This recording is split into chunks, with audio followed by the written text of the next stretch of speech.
మొదటిసారి మీరు చూసారు? ఇందాక నేను అనిల్ మాట్లాడుకుంటున్నాం అన్నాడు. 4th 5th చదువుతున్నాను, గుంటూరులో చూశానండి. అప్పుడు ఆ థ్రిల్లింగ్ ఎక్స్పీరియన్స్ అండ్ ఇప్పుడు ఈ రీ రిలీజ్ థ్రిల్లింగ్ ఎక్స్పీరియన్స్ ఎలా ఉంది? నేను అదే కృష్ణప్రసాద్ గారికి అదే చెప్తున్నా. First of all thank you sir. మళ్ళీ ఈ సినిమాని మా పాప లాంటి వాళ్ళకి, ఇప్పుడున్న జనరేషన్కి మీరు అందిస్తున్నారు. చాలా wonderful feeling. So memories, what are your memories అండి దాంతో ఉన్నవి ఆ సినిమా?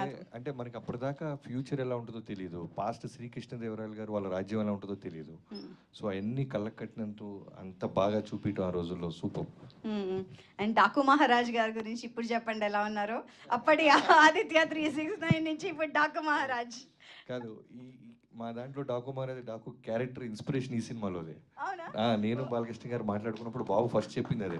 ఆ శ్రీకృష్ణదేవరాయలు గారు వచ్చి ఇప్పుడున్న ప్రెసెంట్ బాలకృష్ణ గారిని రిలీజ్ చేస్తారు, మీరు చూసారు. ఆ లుక్కే మా ఇన్స్పిరేషన్.